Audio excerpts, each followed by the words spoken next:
Right, ladies and gentlemen, we are back on What on Earth is Happening here on the Oracle Broadcasting Network. I'm your host, Mark Passio. My website, whatonearthishappening.com.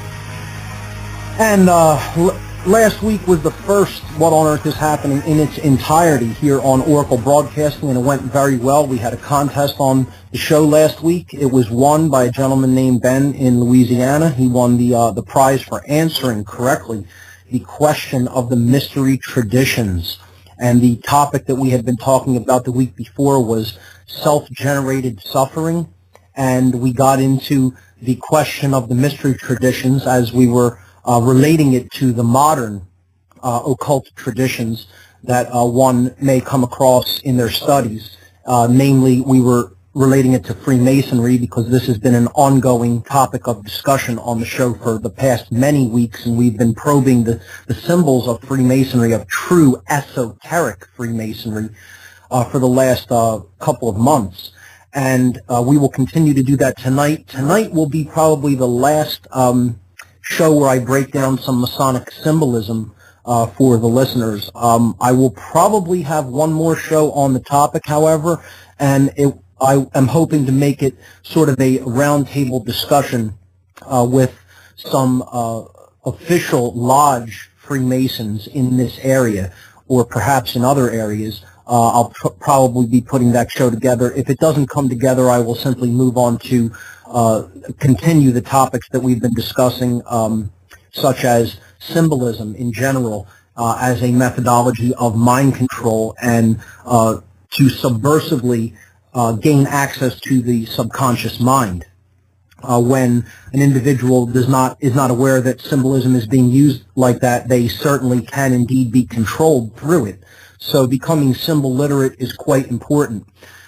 But to go back to what I was talking about regarding the show last week, we had a winner of the contest. He answered the mystery tradition question correctly. The question was, how does one truly know that one is in a state of suffering? How do you know that you are suffering? And the gentleman called in and correctly answered the question that if there is even one other who is suffering, then you are suffering.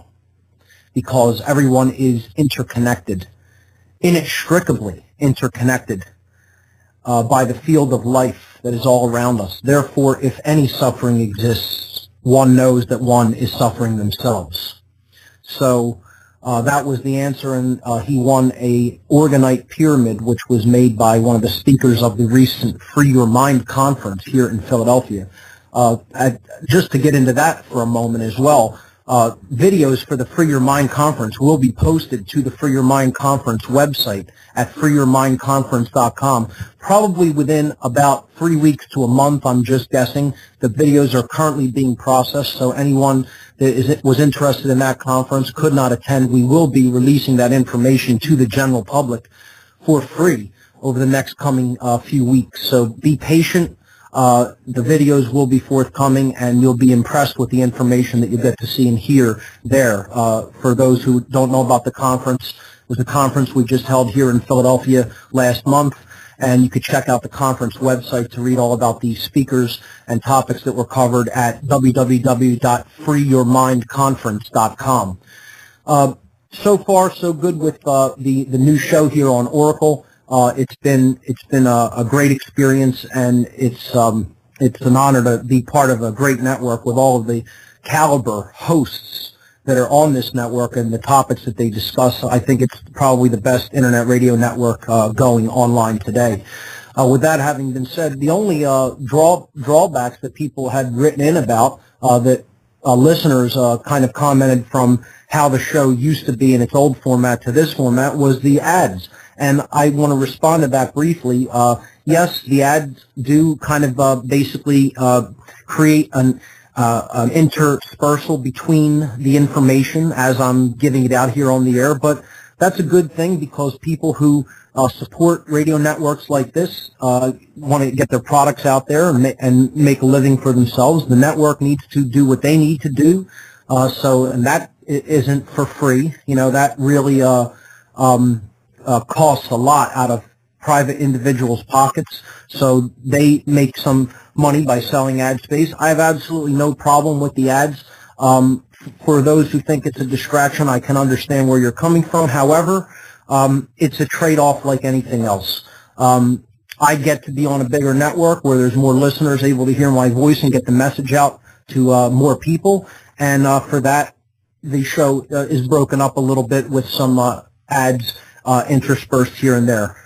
Like I said, I don't have any problem with it. I hope it's not too big of a distraction from people coming over from just listening to me on what on earth is happening previously before we came over to Oracle, but it is what it is, and that's my take on the whole ads for listeners who have come over from listening to me previously. So let's jump into the topic for tonight, shall we? We've been talking about Freemasonry for the past many weeks, and Freemasonry is an incredibly complex topic. It is an occult tradition, and for those of you who still have not made the connections that occultism is what ultimately everything that's going on the earth is all ultimately about, you need to take another look at what the occult really is, because there's a mind control technique that's played through words and word association games. And what true evil people and dark occultists always want to do is have you associate something in your mind through words that really that thing has nothing whatsoever to do with, or it only has a partial connection with that word. But in other words, then the technique works to, for example, as it is said, throw out the baby with the bathwater. You will say, well, that's associated with something that's dark or evil, and therefore I won't look at any of it. And I'll throw it all out and not ever go into the esoteric understanding that the dark occultists really wish to hold people back from. See, that's how this technique works. And the word occult is used in this sense. It's a mind control technique. If a dark occultist who does not want anyone to look into his methodologies, into what he is doing through hidden techniques, okay? And that's what the word ultimately means, hidden. It is hidden knowledge that is used as a weapon against those who do not understand the techniques that one is working with, because they are hidden from that individual. If someone doesn't understand it, those who do can wield it as a weapon if they're in the mode of consciousness where they may be inclined to do so. And that's what the psychopathic ruling elites of this planet are. They are dark occultists. They're using hidden knowledge against us as a weapon. When we bring that knowledge to the light of day, they can no longer do that effectively because it becomes common sense. We'll be right back, folks. You're listening to What on Earth is Happening here on the Oracle Broadcasting Network. Welcome back, everyone. You're listening to What on Earth is Happening here on the Oracle Broadcasting Network. I'm your host, Mark Passio. I'd like now to wrap up what I was talking about the occult. The word occult, as we have said many times previously on this show, simply means hidden.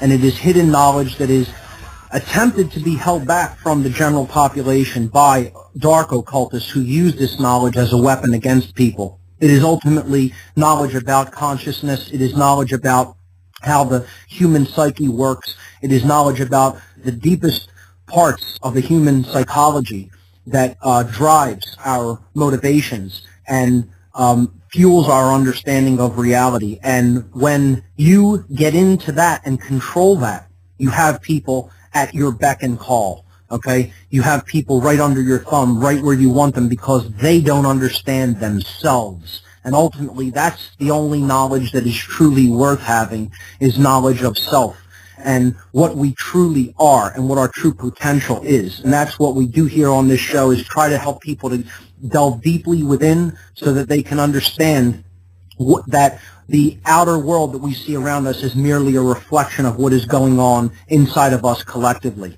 So with that in mind, I want to jump into the topic for tonight, which is the symbolism of some of the higher levels of Freemasonry. And we're going to look at Royal Arch Freemasonry. We're going to look at some of the symbolism of the 32nd and 33rd degree. And we're going to talk a little bit about what is known as Illuminated Masonry tonight. And hopefully I can get through all of this symbolism before the end of the show so we can do a roundtable discussion on Freemasonry next week. So I'd like to direct everyone first and foremost to my website at whatonearthishappening.com.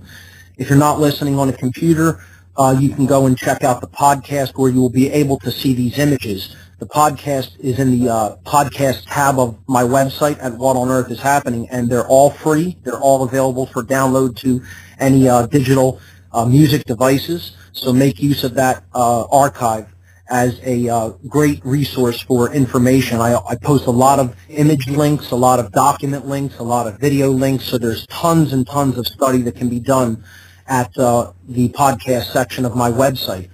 If you go to the radio listen page, which is right on the front page, and then you click the button over on the left-hand side that says Listen Live, you will be taken to the radio listen page, and there, for shows where symbolism is required to be seen along with the explanation of that symbolism, I post related images for that night's show on that page. So you'll see there listed images for tonight's show, May 8th, 2011, and there will be, I believe, 11 images, or 12 images, 11 images posted there.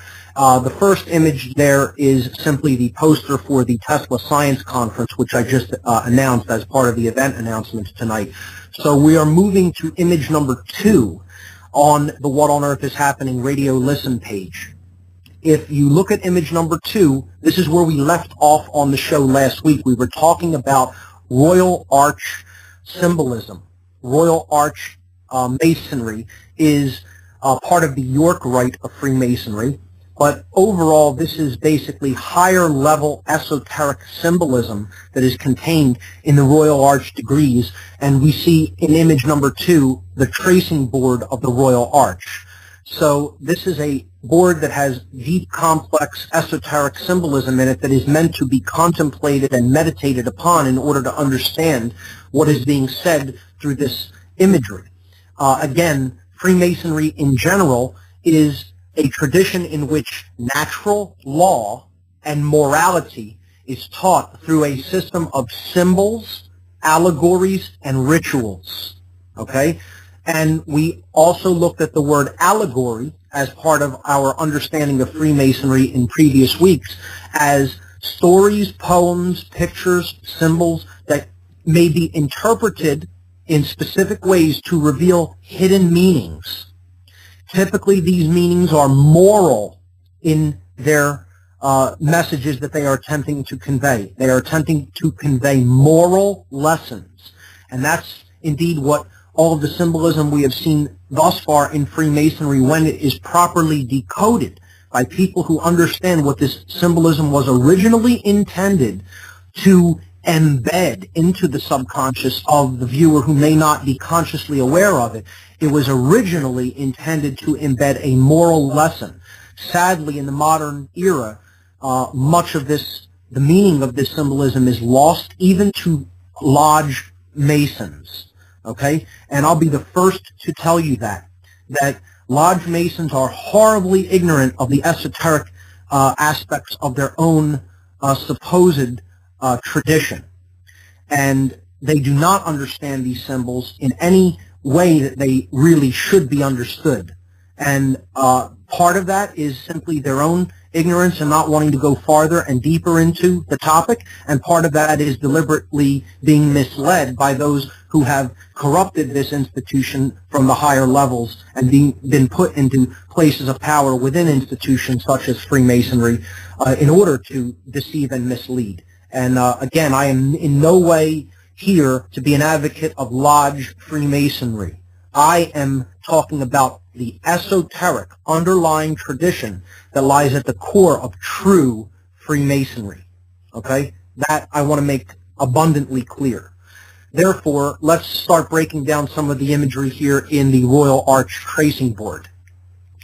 We saw last week that these pillars, and we saw in many weeks in the past, and you can check that out in the podcast section, that these pillars represent the double aspect of the nature that lies within all of us. We all have a masculine and a feminine aspect to us. And the masculine side is logical, it is linear, it analyzes things, it's left-brained, okay? So it's our solar nature, our active side, okay? What the information that we break down and then ultimately take action upon. This is the solar side of the personality, okay, or the masculine side of the personality, right? The scientific, the logical, the linear, the analytical, okay? On the right-hand side, the right-hand pillar represents the feminine nature within the individual. It represents intuition, creativity, caring, nurturing, the creative principles, okay? It represents our emotional qualities, not the active ones, but the ones that are hidden within, how we feel about what's going on within us and around us, all right? So these two basic principles need to be bridged or brought together in order to come into harmony with each other, such that our emotions and our actions are one and the same, and we do what we feel is truly right, okay? So unity consciousness, thoughts, emotions, and actions brought into harmony with no contradiction between the three. We've talked about this ad infinitum on this show, and I'll continue to repeat these concepts because they sink in more as they're repeated.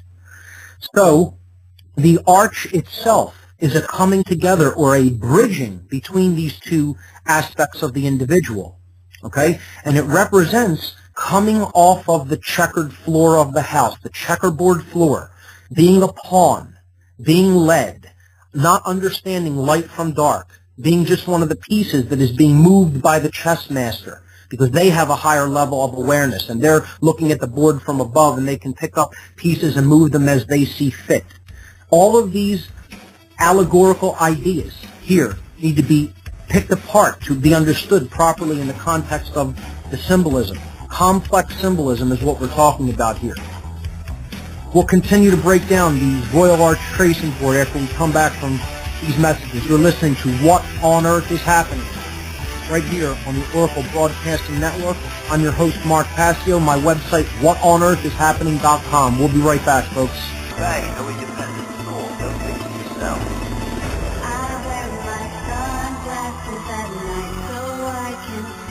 I hope everybody's got their sunglasses on out there. Those samples there from the great movie They Live, and that was David Icke actually explaining some of the symbolism in the movie They Live. Everyone on Earth should see the movie They Live, folks. That's all I'll say about that if you haven't already seen it.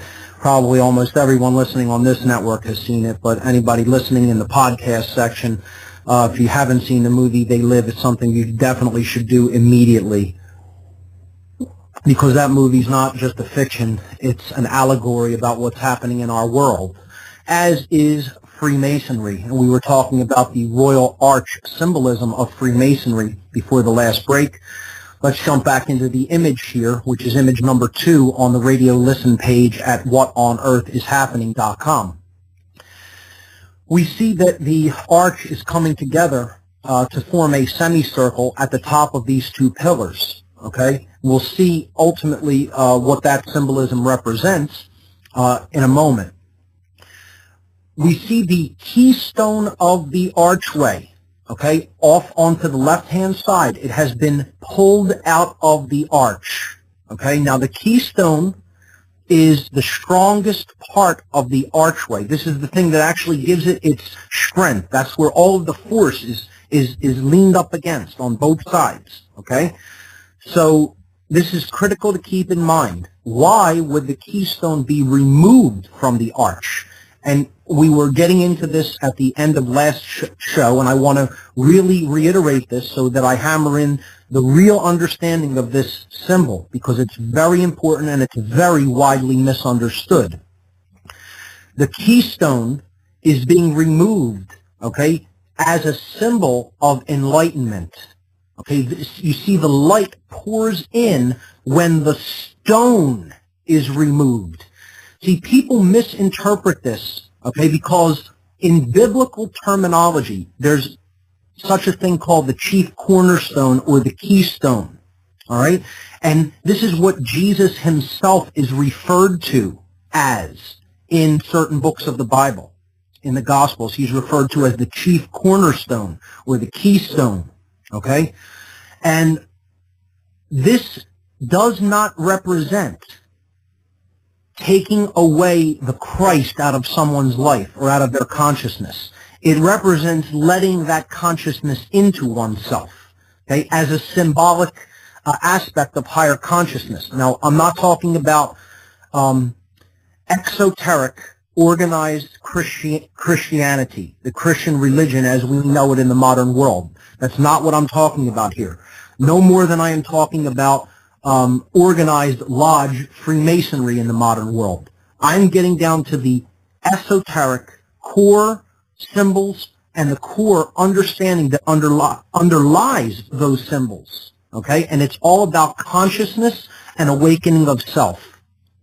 It's all about when we bridge the left and right brain hemispheres together, the masculine left brain hemisphere and the feminine right brain hemisphere, through this divine process, this divine union, the chemical wedding, as it is known in different forms of mystery school teachings. Okay? We are removing all of the barriers and the blocks to the light. Okay? And we do that by also awakening the pineal gland, the spiritual vision gland in the center of the human head. This has been referred to by mystics as the third eye. Okay? It is the Ajna chakra in the Vedic chakra tradition. Okay? The third eye is the single eye that is spoken of in biblical terms when in the story in the New Testament, Jesus is telling his followers that what you need to do is make the eye single.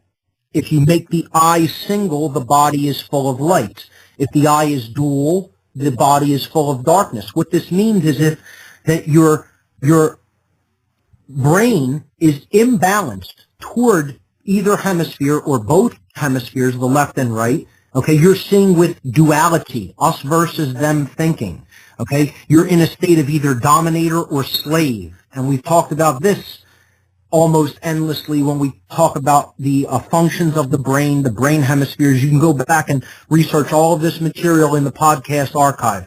It's all there, folks. I can't, repeat every single aspect of it. Just to touch on it, the making of the eye to be single instead of dual is a reference to the brain. It's a reference to bridging the left and right brain hemispheres and uniting them. It's also making your emotions and your actions unified as one, okay, so that you do what you feel and know to be right, all right? And there's no contradiction. Your actions do not betray your thoughts and your emotions. This is what awakening is all about. This is what enlightenment really is, okay? And that process is the awakening of the all-seeing eye, the pineal gland, the light that is within us, and it's a connection to the heart as well. So last week we left off on helping people to understand that the removal of that block, that barrier, that stone, that weight, okay, is the removal of the barriers to awakening, the barriers to the light, the barriers to letting the Christ consciousness enter the heart. Okay, and then therefore change one's actions and one's view of the world first and foremost, and then one's actions. So that's why the light is streaming in through the missing keystone, okay, because now it's full of light. And that light is coming into the center of the image, which represents the center of the self or the heart, and this is represented by the two angels on both sides having bridged together, and their wings are touching in the form of a chalice or a heart, or the inverted triangle, which is also known as the chalice in ancient symbolism, okay, because it represents the sacred feminine side of the self. So this is the union between thoughts and emotions, the union between knowledge, and then why we do what we do with knowledge and ultimately what we do with it, and that has to stem from the heart. Okay, so that's what the Royal Arch degree ultimately is attempting to teach people through this complex symbolism, to come up off of the floor of the house, duality, all right? Us versus them thinking, not understanding natural law, not understanding what our rights are and what they are not understanding light from darkness, right from wrong. And there is such a thing, folks. You know, Satanism, if I learned anything during all the time that I was involved in Satanism in my past, which some people on Oracle may or may not be aware of, I used to be involved in dark occultism. I speak about the dark occult from being personally involved with it in my past and having torturously come out of that level of mind control and being so asleep that my life was in such a state of disarray that it was only two places to go, as I've told people, in the grave or up. And I chose the latter, both, and that's a deliberate pun, okay? I chose the later option, but I also chose the ladder, which is a symbol of Freemasonry. A ladder meaning something that we use to climb out of the depths, okay, which we'll see we've already seen in past shows when we looked at the first degree tracing board with its ladder on the middle pillar, which is called Jacob's ladder in Freemasonry. So that's what this Royal Arch degree ultimately represents, the letting in of the light by decalcifying, chipping away the stone from the pineal gland, okay, the all-seeing eye, so that the light can stream in into the heart and we create what is known as the heart-mind, okay? And I add the heart-mind-guts because it's ultimately what we do that makes the difference in the world. So there has to be courage involved there as well. It's not just what you know and what you care about, right? It's also what you actually take action and then do in the world. So we have to combine all three of those principles, the thoughts, the emotions, the actions. I call it the heart, mind, guts. So intelligence is required, true care is required, and ultimately courage is required, and willpower as well. The dual aspects of the active principles, courage and will. So that's what this complex symbol is saying here, and it is also about the coming together of the left and right brain, the Temple of Solomon. Okay, we see the repeated images here. Solomon being the sun and the moon. Sol, sun, mon, moon.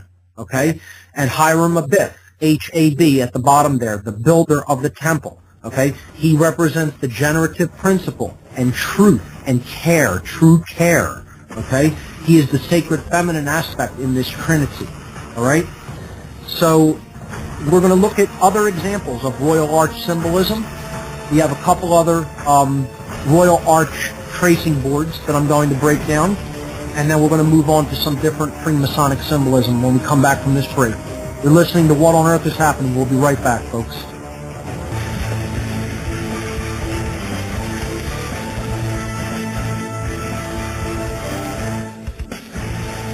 Welcome back. We're back on What on Earth is Happening. I'm your host, Mark Passio. My website, whatonearthishappening.com. We're breaking down complex esoteric symbolism of the tradition of Freemasonry here on What on Earth is Happening this evening. And we were looking at image number 2 on the radio listen page of my website, whatonearthishappening.com. I want to touch a little bit more on some of the symbolism here on this tracing board before we move on to image number 3. You see the tools at the top. I want to touch on those a bit. The tools of the Royal Arch are the pickaxe, the spade, and the crowbar, or the pry bar. All right, this is what we need to dig ourselves out. Okay, when we've been covered up or buried with dirt. Okay, the darkness has covered us, has blocked out the light. These are tools of digging. Okay, we need to dig for the truth. We need to dig ourselves out of the hole that we've placed ourselves in as a species, all right? And then finally, we need to wrench forth the stone to let in the light, all right? So with all of our will and power, use the pry bar to get that stone, okay, representing the calcified pineal gland, all right, that we actually de-stone to open up the spiritual vision center within us all. Okay, that's what this symbolically represents. All right, then we climb out of the grave, and we're going to see the coffin in the next image, Hiram Abiff's coffin. This is ultimately about resurrection. Okay, and you can see the parallels in biblical tradition, because Jesus was resurrected from a grave. Okay, and he rolled away a stone in order to do it. You see, to come out into the light of day from the grave where Jesus was at, he had to roll back the stone of his grave.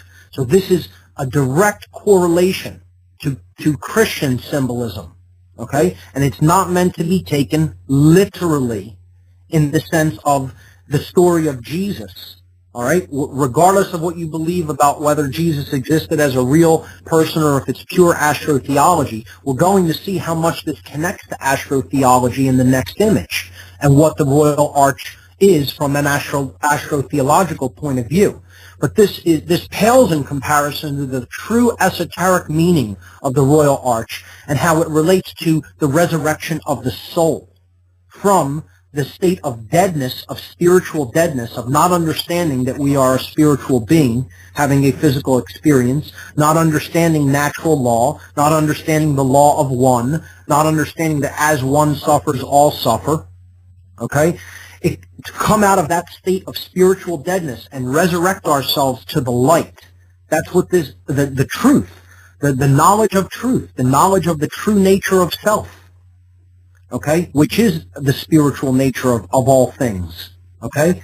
And ultimately, that's what this whole system of Freemasonry is all ultimately supposed to be teaching. Spiritual resurrection, not identification with the physical world, okay? Not just worrying about what's happening in my daily life, but seeing the big picture about what's going on all around us as a species and being concerned with the wider picture, true care, not just small care with a small c, meaning I care about what's going on in my life and maybe my family's, maybe the people around these lives, but the capital C version of care, which is care on a wide level, on a global level, on a universal level.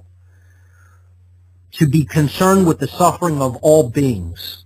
All right? That's what this is ultimately all about. That's what we are trying to raise people to the understanding of. Okay? So the language that goes along with this degree, if you read into the rituals, I won't be specifically getting into that tonight. I posted many books with elaborate breakdowns of rituals on the website. You can go there and read all about those.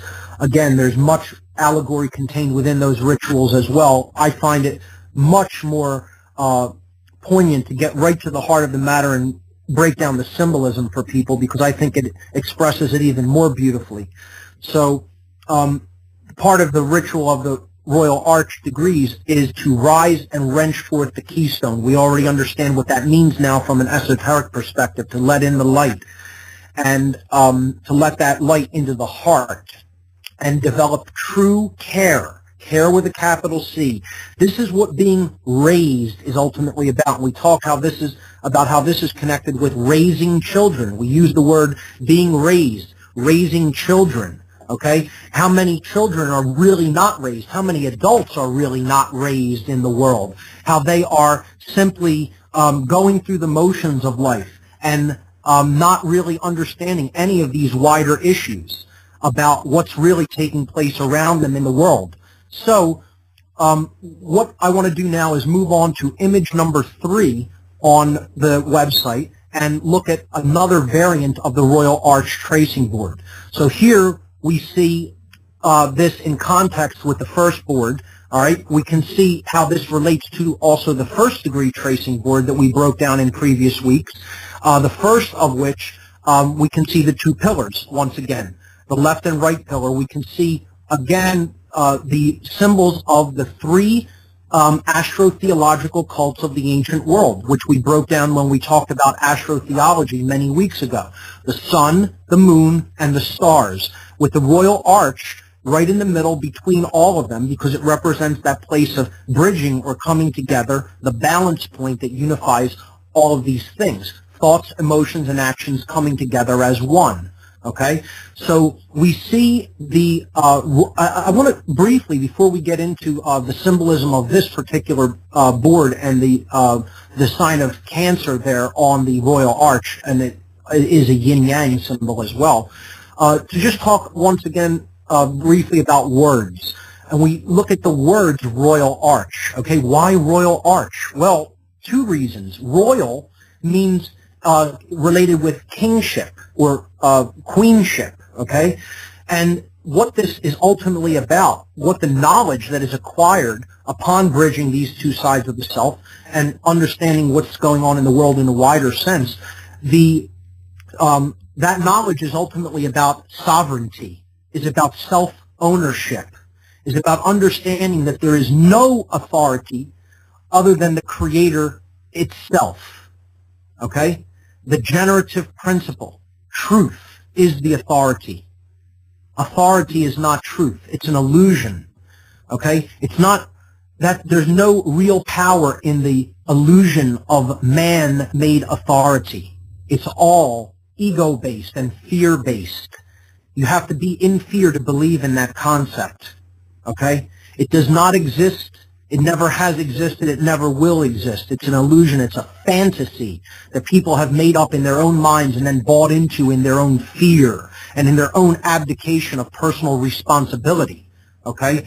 So royalty, in the true sense, means sovereignty, being one's own king, one's own queen, one's own ruler, one's own inner monarch, one ruler, no external ruler, no external government, internal control over one's own mind, over one's own thoughts, emotions, and actions. And the only thing you're ultimately allowed to control are those three things, okay, without breaking natural law. So that's what the term royal here really represents. And arch is synonymous with ark. Okay, we already saw that. The Ark of the Covenant in the last image. We'll see, an ark is also a word for a tomb. Okay, so it's the tomb of the Spirit, which is represented here, needing to come out of that tomb to understand that we are all part of the ark. Okay, an ark, A-R-C, okay, is a part of a circle. Okay, the circle in almost all esoteric traditions represents the divine shape, the shape of spirit, the shape of divinity. Okay, it's God's shape. It's perfect. It's never-ending. It has no beginning or end. It's based on something that can't be calculated in its fullness because we can never fully understand the mind of God. Okay, the Creator is never-ending. It's continuous. Okay, no beginning, no end. Therefore, the circle represents that shape, and an ark is a piece of a circle, which is what we all are. We are a piece of that totality, that wholeness, that oneness. Okay? So therefore, that's what the royal arch in words represents, those concepts, sovereignty, and part of the all, part of the one, of the one spiritual divine center that we all are a part of. We'll get back into the breakdown of this next tracing board right after these messages. You're listening to What on Earth is Happening on the Oracle Broadcasting Network.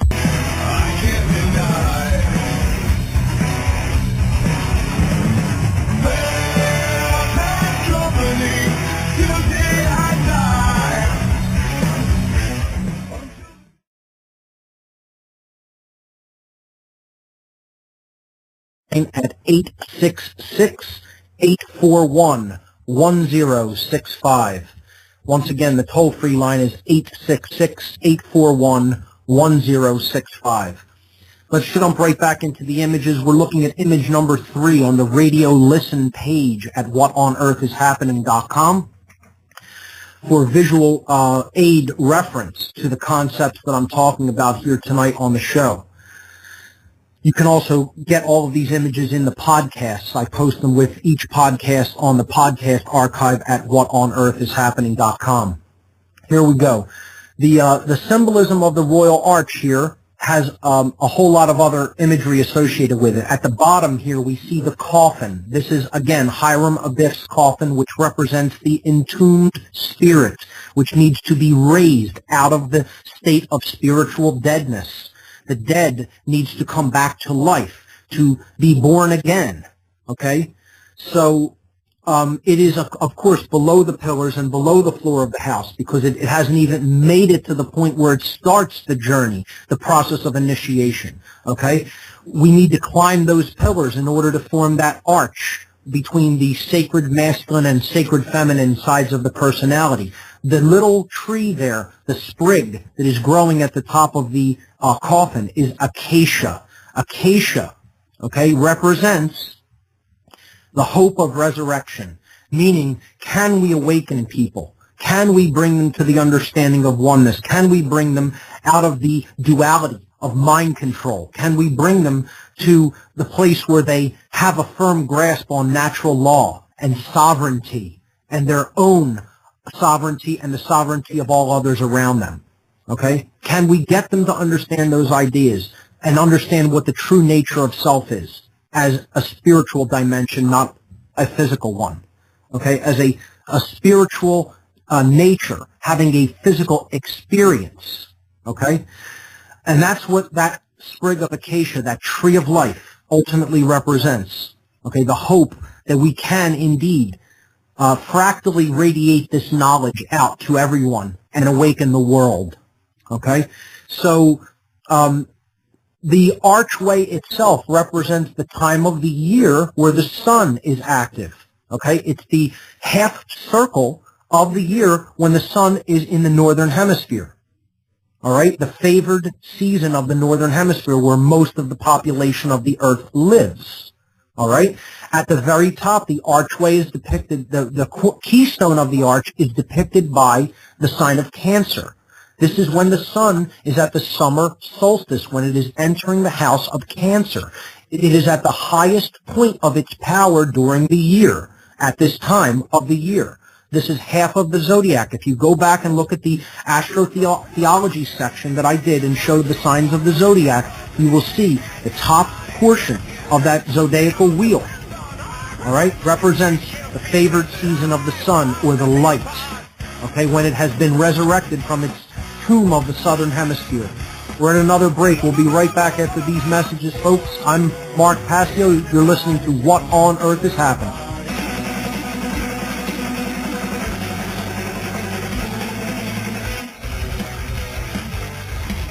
Welcome back, folks. You're listening to What on Earth is Happening here on Oracle Broadcasting. I'm your host, Mark Passio. My website, whatonearthishappening.com. In this hour, we are breaking down some of the symbolism, the complex symbolism of Freemasonry, some of the higher degrees of Freemasonry, namely the Royal Arch degrees. We're going to look at some more complex symbolism of Freemasonry, and we're going to get into some of the higher degree symbolism, specifically the 32nd and 33rd degree symbolism, in a little bit. In image number 3 on the website, on the radio listen page, we were looking at another Royal Arch tracing board, and we saw that it had the symbols of the major religions. We saw that it had the sun, the moon, and the stars. We saw that it had the symbols of the zodiac, particularly those that are in the top portions of the zodiac, meaning when the sun is in the northern hemisphere, the houses that it goes through are depicted here. And at the very top of the Royal Arch is the sign of Cancer, which is a yin-yang symbol representing the correspondence principle. That which is above is like to that which is below. And the union of opposites, the divine union or wedding between the male and female, okay? The yin and yang sides of the self, yang being the male and yin being the female. So this is the time of the year when the sun is at 23.5 degrees north latitude with respect to the Earth's equator, and this is the beginning of summer, the high point of the sun, the high point of light. because again, this is all about light, and it is about God's light, God's sun, okay? Allegories that we saw in the Christian tradition when we looked at it from an astro-theological perspective. Also, the same when it comes to Hiram Aviv, the resurrected one, okay? The one who represents the light of truth and knowledge and justice, okay? Balance, all right? The way, the truth, the life, etc. These are all allegories for the same modality of consciousness, non-dual consciousness, all right? It has been called Christ consciousness. It has been called Buddha consciousness. It has been called Krishna consciousness. It's all the same thing. It's the awakened mind, the true understanding of sovereignty, the understanding that authority is an illusion, that there is no one between us and the Creator, that we are all sovereign beings, and that we are free and sovereign by nature of being born into the universe of the Creator. That's it. Period. With nothing after it. The end. In other words. Okay? No justifications needed. No explanations needed. No compromises needed. That's how it is. That's the truth. Okay? I've arrived at that understanding and have for a long time, and are waiting for other people to complete that work within themselves, because this is internal work that needs to be done for each individual to truly comprehend that, to truly understand that, and then to live it. And that's what the great work is, ladies and gentlemen. That's the true great work that lies ahead of us all. And each one must contribute their part to it individually. No one can do that work for any of us. So let's look at some of the other images here. Of course, we have the G in the middle of the image, again representing the generative principle, true care, the heart, okay, the generator of everything, including the pump that fuels our body with blood, okay, the life force energy within us, all right? The heart is the generator, the pump that drives everything. Care is ultimately what creates our experience. What we care about is what we ultimately manifest. If we care about frivolous things, we will manifest negative things in our lives. If we care about the things that truly matter and are of true value, namely truth and knowledge and moral right, okay, then we will create a world that is much better than the one that we've created so far.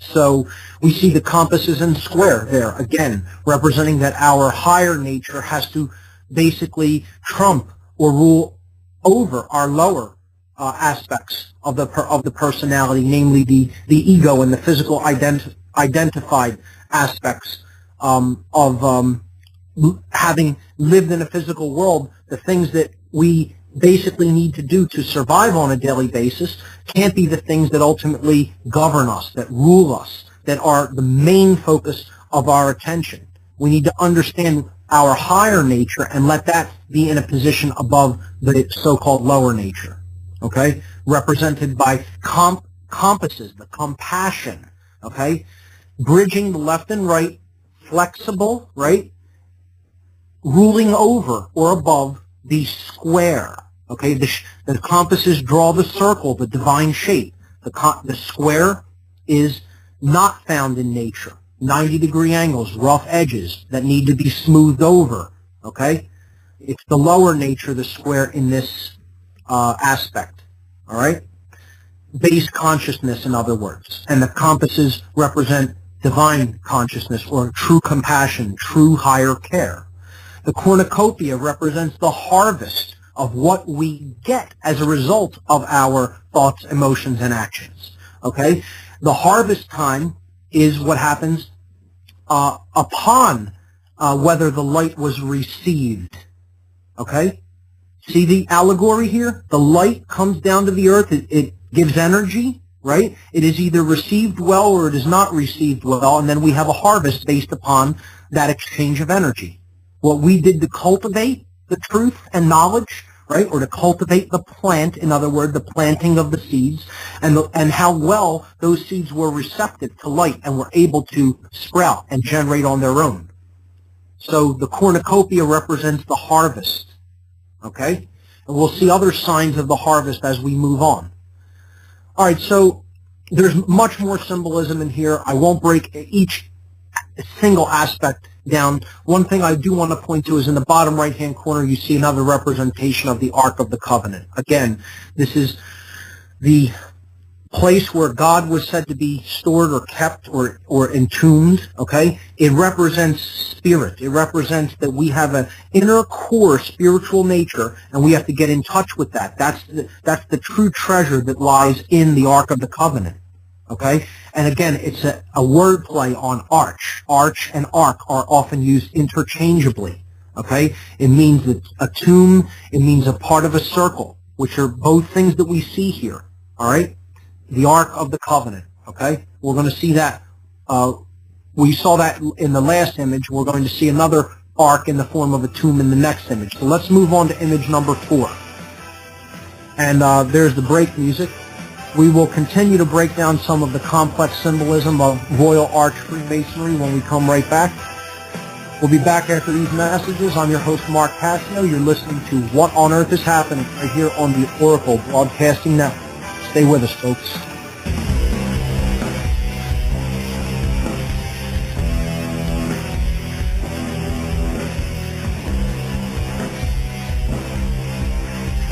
Okay, folks, we're back on What on Earth is Happening. I'm your host, Mark Passio. Let's jump right back into the symbolism of Freemasonry, which we have been breaking down.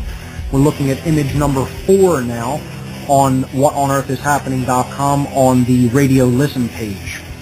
So here we see yet another representation of the pillars and the arch with the keystone in it. We see the all-seeing eye once again. We see the sun and the moon and the stars. We see the 2 globes at the top of the pillars in this image, a little bit different of a take on this particular tracing board. But we see the terrestrial sphere and the celestial sphere. So you see Earth there on the left, and on the right-hand side you see the band of stars known as the zodiac, and then the wider stars of the celestial sphere around that. So these 2 spheres in conjunction with each other represent the principle of correspondence. That which is above is like to that which is below.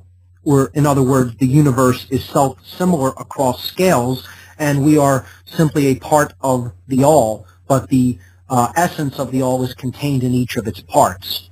So that principle is conveyed here in this tracing board as well.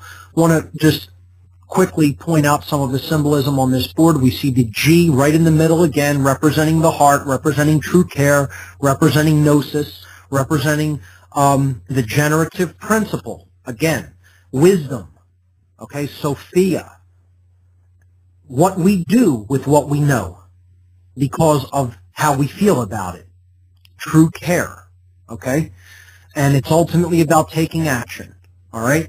We see the ark in the middle again, the tomb, as the altar, with the volume of sacred law or the Bible on it, with the compasses and squares set on that, the 3 lights, representing again these 3 principles of astrotheology, the sun, the moon, the stars, and planets, but also the sun in its trek across the sky, in the east, in the southern portion of the sky, in the northern hemisphere, and in the west. Okay? We see the anchor representing that we must not totally, wander off in a spiritual daze either, that we have to realize that our work is to be done on the ground. It is to be done here in the physical domain. It isn't about escapism. It isn't about just knowing that you're okay or that you feel good. It's about helping others who are suffering and who aren't understanding the things that really do need to be understood in life. And there are such things. That's not a statement that, people should be offended by hearing. That, yes, there are things people should be looking into and should know. People hear the word should, and they immediately recoil. It's a form of mind control, okay? That they think nobody else should ever use the word should. Nonsense. There are things that should be understood and known and lived in the world. I'm not afraid to say that. I've come to recognize and understand that. And I wasn't doing it in the past, but now I am. There are things I have come to understand, and I live these principles in my life. And I'm not shy about saying other people should understand a lot of the things that I understand. And it's not just my understanding. This is just knowledge about the world and life in general and how things work and how natural law operates. So it's like saying you should know about gravity if you don't want to fall and hurt yourself from a high height. Yeah, it's the same thing. We should know about this if we don't want to hurt the entire world like we're doing and continue to do in our ignorance of these principles. So going back to the symbolism, that's the anchor, okay? Stay anchored in the world. Be not of it, okay? Be in the world but not of it. That's the concept there, okay? Understand the work is to be done on the ground, meaning don't drift off into a spiritual haze just because you understand higher-minded concepts, which the New Age movement is so fond of doing. I'm all okay. I'm fine. I understand higher spiritual nature, and I'm just going to sit here and meditate, you know, and not worry about whether anybody else really gets it. This is a cop-out. It's further abdication of personal responsibility to act upon what one truly has come to understand in the world. And again, I'll quote the Chinese philosopher Yang Ming. He said, "To know and not to do is not to know." So do these New Agers really understand what's really ultimately going on and what needs to be done about it and are willing to do that? Do they really know? No, I would say they don't really know. And the reason they don't really know is because they don't ultimately take action. They want to sit and think that just the internal process is the end of the journey. Wrong. That's the beginning of the journey. That's the beginning of the journey. Taking action is required. You may have the sacred feminine principle, but you don't have the sacred masculine principle of right action in the world. And that means you don't have the divine union. You've only gotten half of the equation. The other half is action. Okay? So going back to the symbolism on this tracing board, quickly, we see the two ashlars, the imperfect ashlar there on the left and the perfect one there on the right. Okay? We see a five-pointed star, which is a symbol used over and over again in Freemasonry, on the archway. Okay? The five-pointed star in its upright orientation representing man's spiritual nature. Spirit raised above the other four elements. Okay? Earth, air, water, and fire. So earth, air, water, fire, and spirit. And the spiritual point is at the top. Okay? Because that's what we need to understand and embrace above all else. Okay? Two other quick symbols I'll mention on this one and then we'll move on is at the base of both pillars. At the left we see the hourglass and at the right we see the scythe again. These are symbols of death. These are symbols of time. Time running out and harvesting. Okay? And these are concepts that may make some people uncomfortable, but they should be discussed. We should understand we are mortal. We will live in a physical body for only so long. We need to make proper use of our time and our attention, the spiritual currencies. Okay, what we pay for things with, what we buy things with is not this fake money. It's ultimately what we are ultimately getting or reaping or harvesting. Okay, what we are ultimately manifesting in our lives is dependent upon what we do with our time and our attention. Or in other words, what we care about. This is the spiritual currency that actually gets us what we have, the harvest. Okay? So that's what this is saying here. What do you pay attention to? What do you care about? What do you spend your time doing? Do you spend your time on self-improvement and then helping others to improve themselves, or do you use your time frivolously? Because you only have a limited amount of it. All right? So symbols of death, and we're going to see that come up again later on tonight. Okay, in image number 5, here's another depiction of the Royal Arch tracing board. The Ark of the Covenant, once again, the tomb. Spiritual nature that needs to be resurrected by bridging the left and right, the masculine and feminine, the sun and the moon. Okay, the Ark of the Covenant, we see the five-pointed interlocked star once again in the middle of the archway. okay, the semicircle, all right, man's spiritual nature being resurrected. And again, at the top, this is a very simple one, but a very powerful one. I really like this interpretation. And again, we see the stone being pried away or rolled out of the way so that the light can come in. Resurrection, okay, to higher spiritual understanding and the spiritual nature of self. Very powerful symbolism. They're all up there for the taking. There are no secrets in true esoteric Freemasonry. I can't speak for the lodge system. I'm not a member of any institution on the earth. I help assist with some local groups here.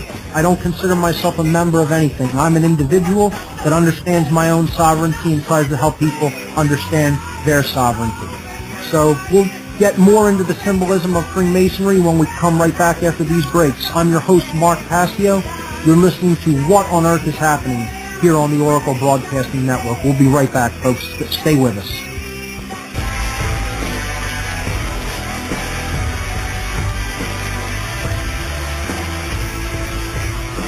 Welcome back, everyone. You're listening to What on Earth is Happening. I'm your host, Mark Passio. We're talking about some complex symbolism in the esoteric tradition of Freemasonry here tonight on the show. And we've been looking at the symbolism of the Royal Arch in Freemasonry and what that ultimately represents. Let's move on to image number 6. We're looking at images here from What on Earth is Happening on the radio listen page. Image number 6 is a Master Mason certificate that has some of the most esoteric and complex symbolism in all of Freemasonry, and I would add some of the most important. And it is much lesser known than some of the other tracing boards which we have already seen and looked at, and some of the other symbols and tools that we've analyzed and broken down. However, this I'd really like to call people's attention to in a big way, because to understand what this is saying really says it all about what's going on in our world today. So here we see an image of the Temple of Solomon. That's what that structure there is on the right, okay? And then you have in front of the temple, okay, you see a scene depicted by a woman, okay, who is standing in front of a broken pillar, all right, or a broken column. She is holding some sort of a twig or branch over the column. She has a cup or an urn of some type in her other hand. There is a book upon the column. Behind her, there is an angel with a scythe, clearly representing the angel of death, holding her hair, and there is an hourglass set beside him, which is the sands are running through. All right? In the background, we see the sun, the moon, the stars, and the all-seeing eye, symbols which we've already looked at in depth. We see the 5-pointed star on the right-hand side of the image, and we see the trowel, the symbol of the Master Mason on the left, representing to spread the light or spread the knowledge of what one understands and has come to know in their mind and heart. And this is indeed the cement that will make good people stick together in the world and therefore for the light to spread. Okay? So let's look at what specifically the image of the woman and the angel of death here represents. Well, this isn't a depiction, once again, of the goddess, of the sacred feminine, okay? And we've seen this in the astrotheology section, when we went through what the goddess represents, how the goddess is always attacked and sacrificed, that it represents the lunar or feminine qualities within all individuals, the sacred feminine, okay? It represents creativity, the creative principle, care, nurturing, all right, intuition, all of these things that we really need in order to come out of the horrific mess that humanity is in because of the belief in authority and government and money and religion. from an organized perspective, of course, not a true esoteric understanding of the core truths that underlie those traditions. Okay? So, this is the goddess aspect of ourselves, the sacred feminine, that is broken. The column is broken. Again, this is a word play on the French word for dove, column, okay, which means dove. The dove is historically, traditionally, the symbol of the goddess in many ancient traditions that revered the goddess. And then we saw all of her names when we looked in astrotheology. She's been called Isis and Semiramis and Diana and Hecate and Aphrodite and Astarte and Ishtar. You name it. You can go on and on and on and on of all the names of the goddess. Mary, of course, in the Christian tradition. All right? But ultimately, this represents our sacred feminine aspect. True care, the generative principle, and it is nearing defeat in this image. It is half broken. Only the very base or foundation of it remains, and upon that is the volume of law, which represents natural law. I'm not talking about how the Bible is interpreted. I'm talking about the symbol that it represents. This is the book of natural law that is on this pillar here in this image. I'm not specifically referring to the Bible, although that is what the volume of natural law is used interchangeably with in Freemasonry. It's the concept that needs to be understood, not to get hung up on specifics. Okay? It represents natural law and sovereignty. That's the Grail, the Holy Grail, the sacred feminine side of ourselves. Okay? What she is holding is the sprig of acacia, which represents the hope of resurrection in Freemasonry. And what this sprig of acacia is saying, what the goddess here in the image is saying, is I will hold out and stay with you until the very end if you wish to continue your course. I will be here and always be giving you the chance to change and to understand the truth and to come to a place of balance and to come to an understanding of natural law and sovereignty and oneness and right action. However, behind her sits the principle of decay, death, Azrael, the angel of death. And it's a reminder that's saying we don't have all the time in the world to make this transition, to make this change in consciousness. There is a time when a negative harvest would arrive. And we're nearing that time, ladies and gentlemen. Not to scare anybody or try to put any fear into anyone. It's just the case. Nature does not allow the kind of abomination that the human race has become in their ignorance and abdication of personal responsibility to continue forever. Eventually the slate will be wiped clean, the scythe will come out, and it will reap. The sands will go through that hourglass, time will be up, and a reaping will have to happen. And whether nature does that or man does that to himself, you can bet on it. If we don't change our ways, it's going to happen. It's just the law of things. It's the way natural law works in the universe. Okay? Aberrations are ultimately really not tolerated once they make things go into a state of disrepair and imbalance for so long. There is a natural cleansing system that is inherent to nature that comes in, annihilates what needs to be annihilated, wipes the slate clean so that there can be new room for growth.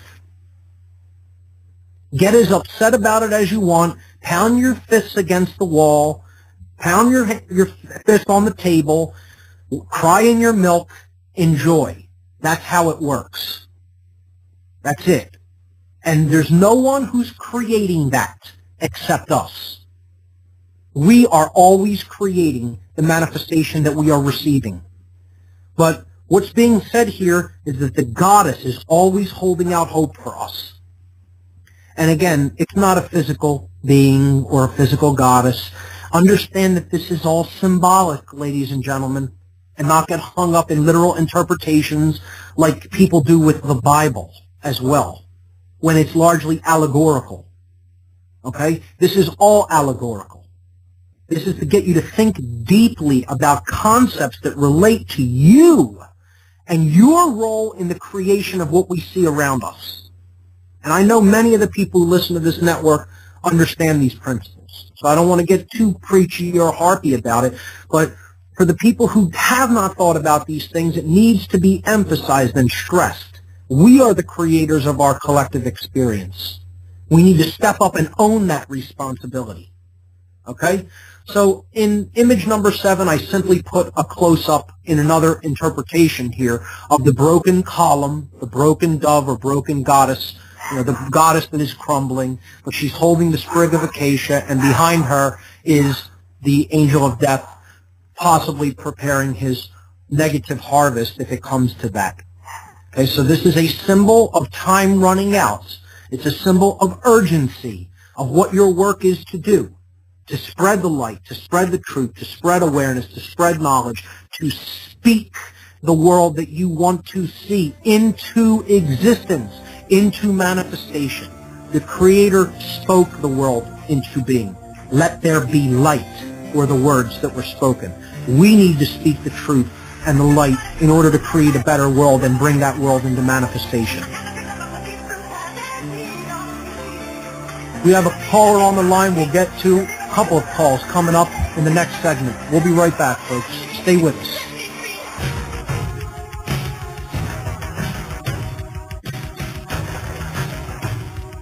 Okay, we are back on What on Earth is Happening. I'm your host, Mark Passio. The show is live every Sunday from 5 to 7 p.m. Eastern, 4 to 6 Central Time. My website is whatonearthishappening.com. We've been discussing the esoteric symbolism of Freemasonry over the last many weeks. Tonight we looked at the Royal Arch degrees, and we looked at the symbolism of the broken column and the goddess and the reaping or the harvesting, which is basically the idea that we reap what we sow. This is the golden rule, essentially. If you don't want bad things to happen to you, treat others as you would be treated. It's really as simple as that. People make it something more complicated than that, but that's all it really is, ladies and gentlemen. But the sad fact of the matter is so few people are in that understanding and actually live it in their lives.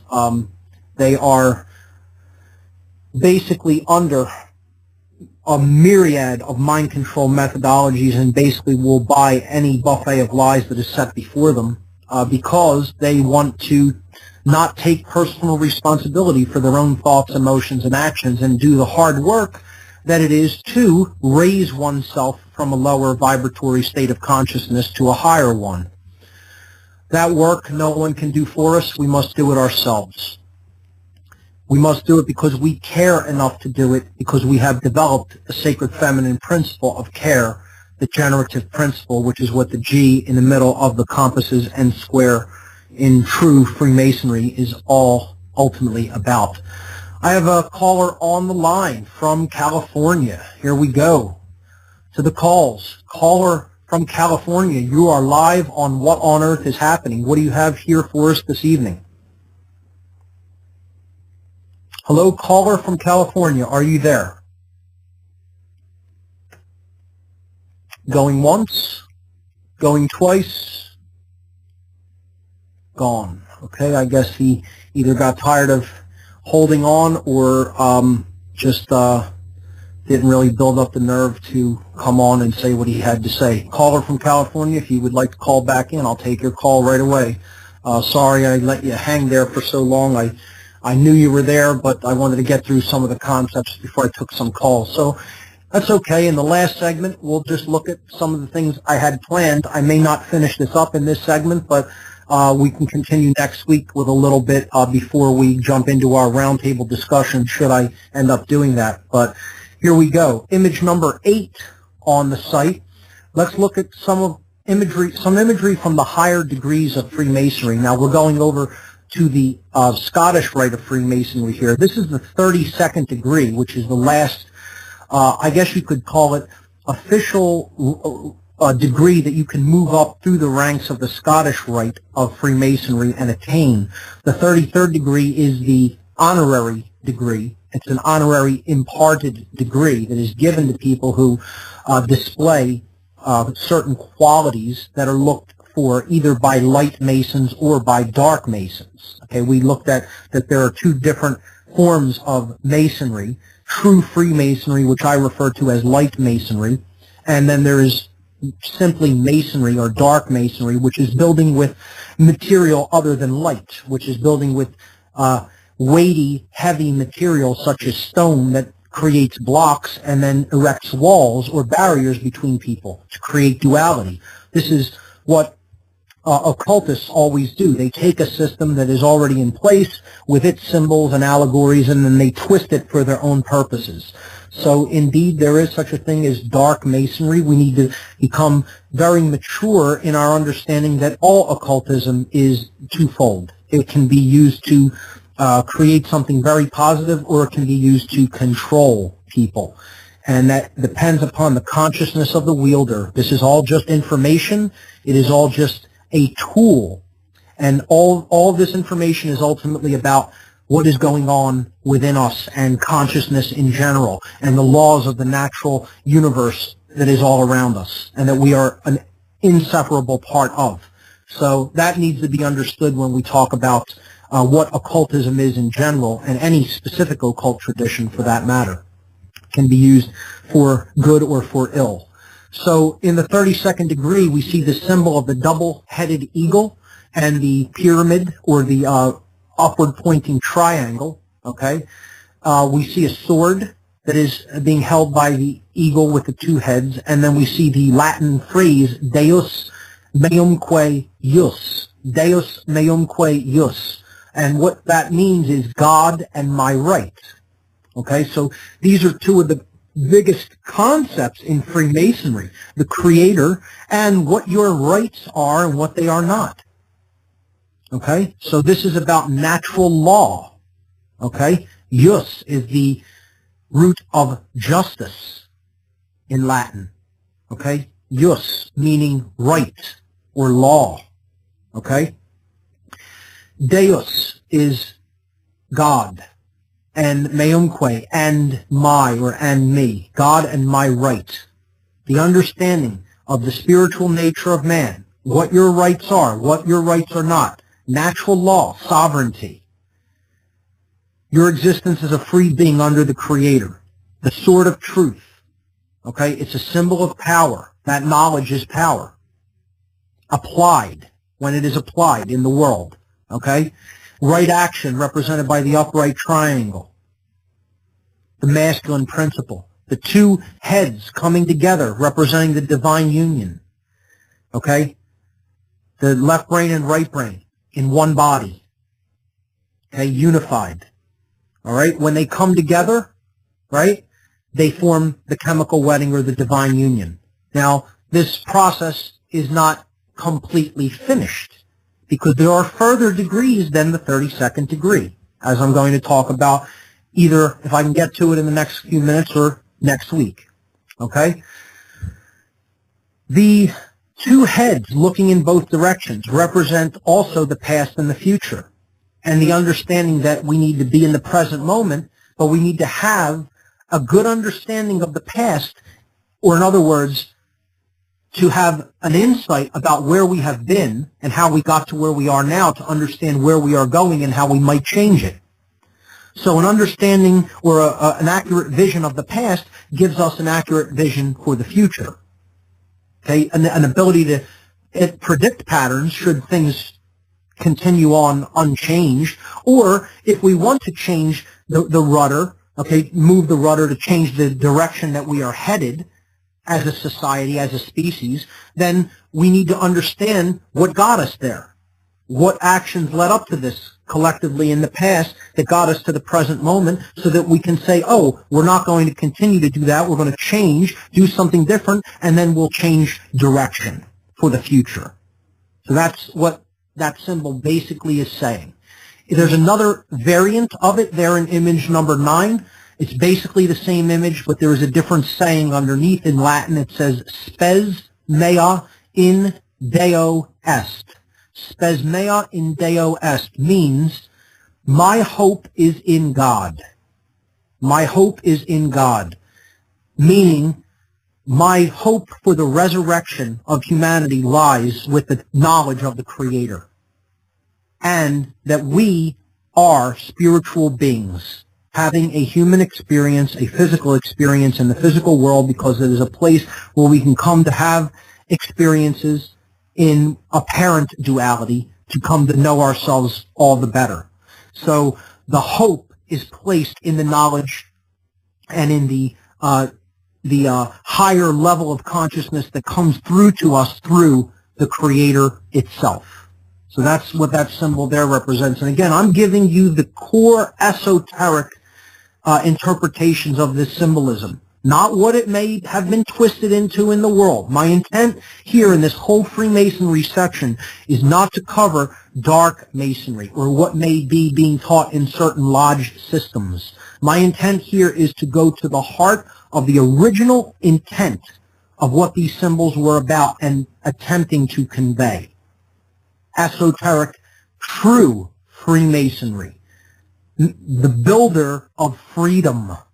Okay? That's what Freemason ultimately means. Alright? So, the last symbol here is one that a lot of people have seen. It is the symbol of the 33rd degree. We're going to talk a little bit about the illuminated degrees next week, but I'll hold off on that until next week. That's really all the time we have for this week, folks. It goes by quick. I hope you've enjoyed the show. We'll see you here next Sunday on What on Earth is Happening. I'm your host, Mark Passio. Check out whatonearthishappening.com. Up next, The Vantage Point with Michael Vale. Stay tuned, everyone.